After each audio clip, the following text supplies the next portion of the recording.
Le ministre des Affaires étrangères d'Italie Antonio Tajani a annoncé cette semaine que la Guinée commencera bientôt à délivrer des visas à ses citoyens désirant se rendre en Tunisie. Une source diplomatique guinéenne nuance en indiquant qu'il n'y a pas eu de discussion de ce type avec l'Italie. Cependant, l'Union européenne est très préoccupée par le nombre élevé de migrants à partir de la Méditerranée. Elle sollicite une réaction des pays de départ.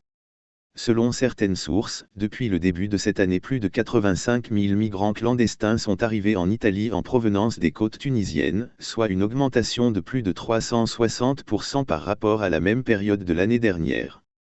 Selon les chiffres donnés en septembre 2023 par l'Agence européenne de garde-frontières et de garde-côtes Frontex, les Guinéens sont les plus nombreux parmi les migrants clandestins, suivis des Ivoiriens. Si le visa est instauré pour les Guinéens souhaitant aller en Tunisie, ce sera certes une restriction pour les migrants clandestins, mais également un handicap pour le tourisme médical carthaginois, les hôpitaux tunisiens étant convoités pour les malades nantis-guinéens.